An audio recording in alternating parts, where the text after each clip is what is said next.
Welcome to the Digital Intellect, bringing you the latest news from around the world, July 13, 2025.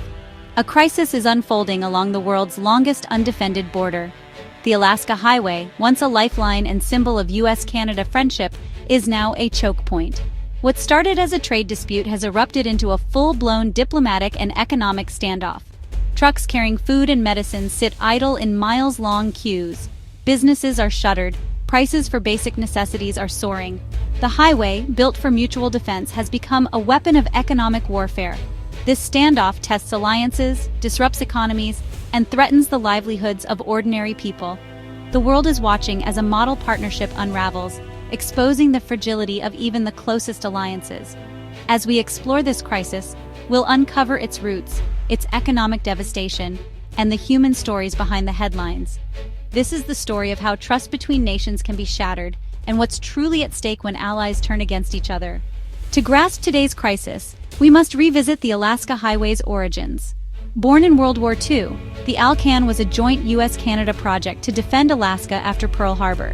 In 1942, thousands of U.S. Army engineers and Canadian workers braved brutal conditions to carve a 400-mile road through wilderness in just 8 months. The highway became a testament to shared sacrifice and a symbol of continental alliance. Over the decades, it evolved into a vital economic corridor, bringing goods, opportunity, and adventure to both nations. The open border and free-flowing traffic embodied a uniquely trusting relationship. Today, that legacy feels betrayed. For those who built and relied on the highway, the blockade is a painful reversal.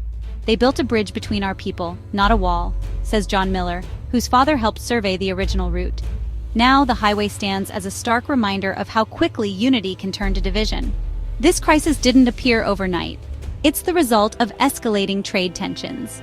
In spring 2025, the U.S. imposed steep tariffs on Canadian lumber and aluminum, citing unfair trade practices. Canada retaliated, not with broad tariffs, but by weaponizing the Alaska Highway, a $10,000 toll per truck, and slow, exhaustive inspections. The result? Overland shipping to Alaska became economically impossible. Trucks were delayed for days, and commerce ground to a halt. What was once a routine journey became an unpredictable ordeal. This marked a dramatic shift from the usual negotiation and dispute panels. Both sides bypassed diplomacy for direct confrontation. The U.S. tariffs and Canada's tolls became blunt instruments in a full-blown trade war. The Alaska Highway, once a symbol of partnership, is now the most visible battlefield. The fallout has caught nearly everyone by surprise, with no easy solution in sight. The standoff has redefined the U.S.-Canada relationship, turning cooperation into conflict. The blockade's economic impact on Alaska has been devastating. With over 75% of inbound freight arriving by highway, the closure sent shockwaves through every sector. Shipping costs doubled overnight. Air and sea routes can't fill the gap. Grocery prices have soared 15–20%. Shelves are bare, and shortages of essentials are common. Tourism and construction, key industries, have collapsed. Cancellations are rampant, and projects are halted for lack of materials. Thousands of jobs are at risk, from miners to truckers to small business owners.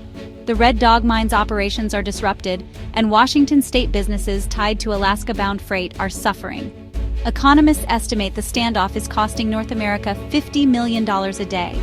The crisis exposes just how deeply Alaska and the continent depend on this fragile artery. Behind the numbers are real people whose lives have been upended. In Anchorage, Maria Sanchez, a single mother, faces a $50 weekly jump in grocery bills.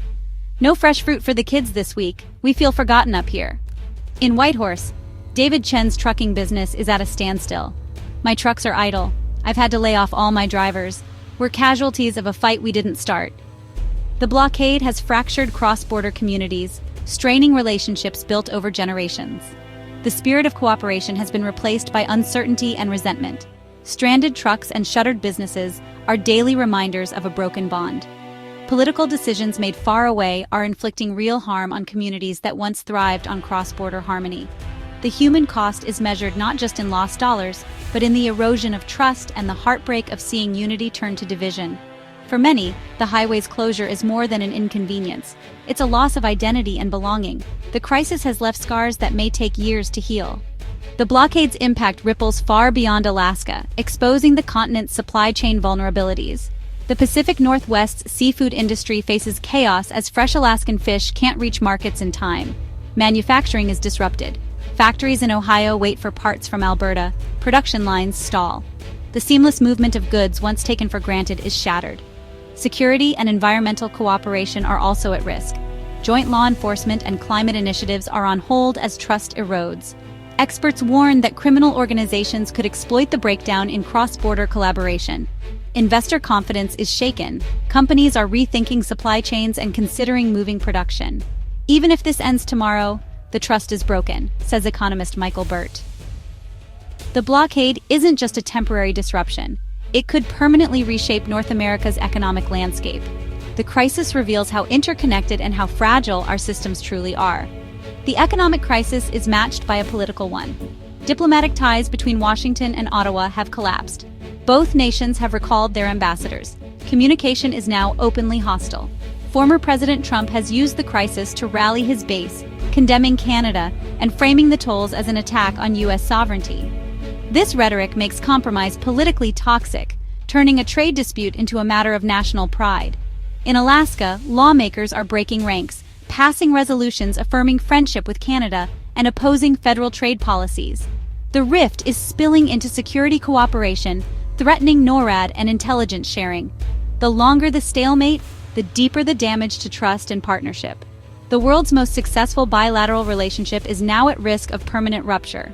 Experts warn the crisis is spiraling into a historic, avoidable catastrophe. Dr. Jennifer Welsh calls it escalatory nationalism, leaders trapped by their own rhetoric, unable to de-escalate without losing face. The blockade has shattered the predictability that underpinned North American prosperity. Security experts warn that a fractured U.S.-Canada relationship weakens the continent's defenses. Yet, some see a path forward. Dr. Jennifer Collins notes Canada's actions, while retaliatory, are legally grounded in its right to regulate infrastructure. This legal framing could allow for de-escalation if the U.S. lifts its tariffs. Most experts agree. The only solution is quiet back-channel diplomacy. Both sides must suspend hostile measures, tariffs and tolls, to create space for negotiation. The missing ingredient is political will in Washington and Ottawa to step back from the brink. The cost of inaction grows by the day. We stand at a crossroads. The Alaska Highway, once a monument to partnership, is now a casualty of political feud. The choices made now will determine if this is a temporary crisis or the start of a new era of division. Continued confrontation means shuttered businesses, lost jobs, and weakened security for all North Americans. True strength lies in seeking resolution, not stubborn pride. The path forward is diplomacy, suspending tariffs and tolls, rebuilding trust, and honoring the legacy of unity. The crisis is a stark reminder. International disputes have real consequences for ordinary people. The U.S.-Canada friendship is not guaranteed. It must be protected and renewed. It's up to citizens and leaders alike to choose partnership over peril and restore the lifeline that has bound these nations together.